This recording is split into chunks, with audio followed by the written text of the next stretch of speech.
Welcome to my first ever front porch chat. So today's topic is going to be about consultations. I truly believe that consultations are the most important key to being successful behind the chair. It's nailing down that communication and being able to communicate with someone that's going to set you apart and help you build your business quicker, better behind the chair. So anyway, consultations. These are the components that I like to put into my consultation to make sure that it's successful every single time. And keep in mind that whenever I'm teaching anything from a hair technique to a business technique or anything like that, there's so many ways to do everything in life now. And I don't want you to feel bogged down by rules. These are simply suggestions, but they work, and I really suggest that you try them. The first thing you want to do is greet your client, especially if they're brand new, and if they're not, you always want to greet them every single time, and really make sure that you make eye contact. People don't really know how to make eye contact that often anymore. A smile goes a long way, and using your client's name goes a very long way. So, hi Sarah, nice to meet you. My name's Heather, and let's get started on your service, or whatever you want to say if you don't want to talk too long in the intro to get right to what you're talking about with their hair. So once you've introduced yourself, the next thing you want to talk about are what are their goals today? Why are they there today? Are they there for a haircut and color? What type of color are they wanting to do? Make sure you talk about what their goals are, and make sure you're very honest with them. If you immediately see, or hear what their goal is and you don't think that they can accomplish it, make sure you're steering that consultation in the right direction.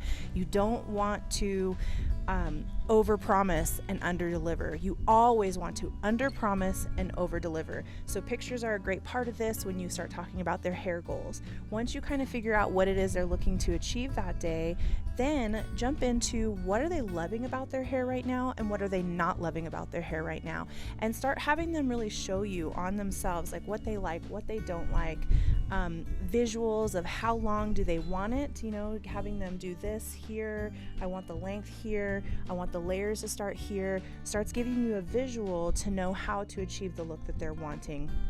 That's really important as well. So from there, if this is an existing client, then I like to ask them not necessarily what is working with their hair and what's not working with their hair right now, or what do they like, what do they not like. I want to know what worked and what didn't work last time. So when they're sitting down and we're talking to them, I want to say, how did the color work out for you last time? Was it too warm? Was it not warm enough? Is there anything I need to adjust? I always want to leave that door open for them to communicate with me without any personal feelings attached to it. I don't care, other than I care that I want them to love their hair. But if they got home and it was too gold, that's not a personal attack on me. I just know that I need to adjust that color so it's a little less gold this visit. It's not personal, and I want them to know and feel that it's not personal, that they can talk to me about it and tell me what they didn't like just as much as what they did like. So I'll always ask them, how did this color retouch work last time? How are your ends feeling? Do they feel like they're shiny enough? Would you like them more shiny? Would you like them more gold, less gold?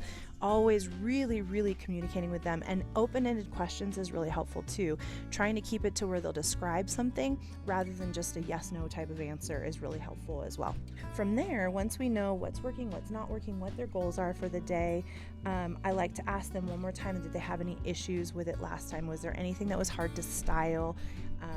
Anything they struggled with, things like that. Sometimes it's, the haircut and color was fine, but they really struggled just styling it. And so that gives you an opportunity to give them some styling tips throughout their service as well, recommend different products to them, and make it into kind of a mini lesson there at the end. So really asking a lot of questions is super helpful. So from there, we want to just discuss the cut and color. So we've looked at their goals. Now we're going to start talking about in more detail, where that hair is going to lay. Do they want a lot of layers? Do they not want any layers? What are the benefits of that? What are some options that I can offer them if they say they don't want to see any layers, but I think that they need, some movement in that hair? Or how can I give them a very lived-in look? Just all those things that can help them feel really confident and comfortable with what you're about to do with them. We want to talk about not only what we're like the goal, but we want to talk about the timing, so how long they can expect to be there that day. Especially a lot of these services nowadays, they're 4+ hours sometimes, so we want them to know you're going to be here for 4 hours.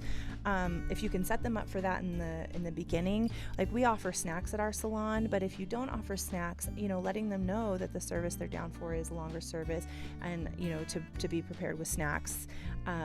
But yeah, giving them kind of a heads up, because sometimes you might discuss this very in-depth color and they then find out that they aren't going to be out of there until 1 p.m., but they need to be out at 11 because they have to go pick up their kid from kindergarten or something like that, So being honest with how long you think it'll take you, giving them kind of a ballpark amount of time is very helpful for them to plan their day as well as yours. Let them know what to expect. So let's say it's a haircut. We're going to start with a scalp massage, scalp, neck, and shoulder massage. Then we're going to go over the shampoo bowl. You're going to get a nice, relaxing shampoo. I'm going to do a conditioning treatment. Then from there, we'll bring you back to the chair. I'm going to cut your design line or your guide wet. Then I'm going to blow dry it, and I'm going to do the rest of your haircut dry, and I'll show it to you, and then we can go from there if you think you want your layers shorter or longer or whatever. They're usually like, great, okay. So communication, again, is so key. Give them realistic expectations. So if their goal was they wanted to be platinum blonde, but they have box color black, you may want to only show them a level 3 and say, best case scenario, I think we're going to get about here today on this, these highlights, and, very much under promising, over delivering. Then if it becomes a 5, great. They're going to be so excited that they got a lot lighter than they were expecting. So very much, realistic expectations, and having the courage to say no is really important. If you know that you put bleach on that hair, their hair is going to fall off, you need to tell them you're not willing to do that to them. You're not going to compromise their hair. You're not going to damage their hair, and try to come up with a game plan that gives them some different options. For example, if you feel like the integrity of their hair can't handle color that day, you're going to want to tell them, it doesn't mean you can't have color in the future, but today I feel like it's a really bad idea to try to put color on your hair. I know that it's going to cause damage, so the only thing that I can do today is a haircut and a deep conditioning treatment. And then I'll always refer them to other stylists that may be willing to take them. I'll give them a couple other salons information, because some stylists have different tips or tricks that they can work with to achieve a look that maybe I'm just not capable of doing. So I'm never too prideful enough to not say, like, hey, there's a blonding specialist in the next town over, and she specializes in working with compromised hair. I really think she might be a better fit for you, however you want to word that. And then, of course, let them know the price.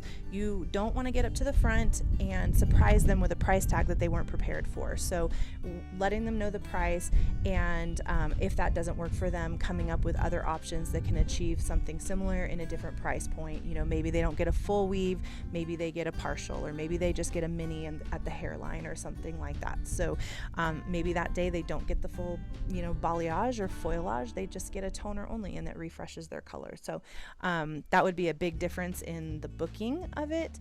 A lot of times we try to eliminate some of that right up front, just from our website, telling the pricing, also giving price quotes, ballpark price quotes, so that someone's not booking a 5-hour service and then not following through with that. Making sure that you've planned in test strands, patch tests, all the things that you might need for a new client as well. And then lastly, and most important of all, repeat back what you've heard.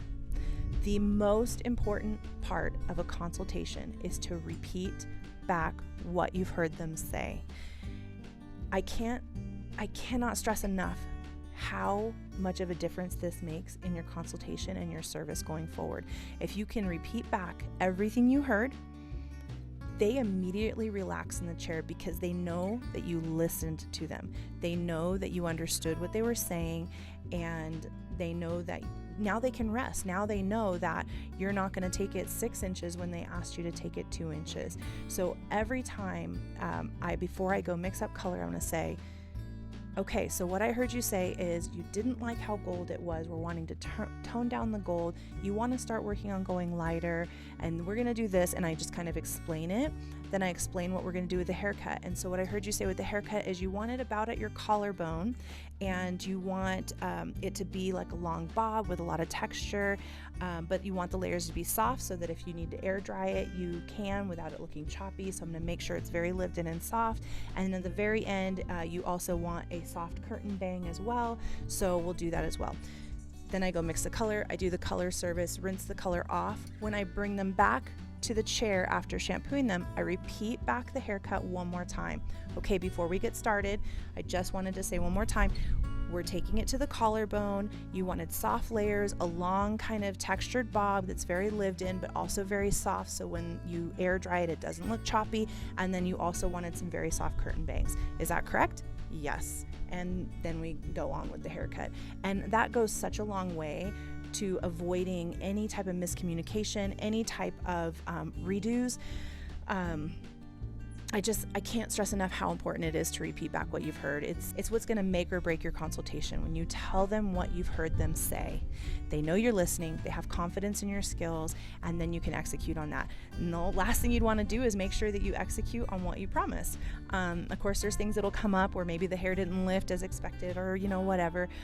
But executing on, if you said you're going to take 1 inch off their hair, that's all you take is 1 inch off their hair.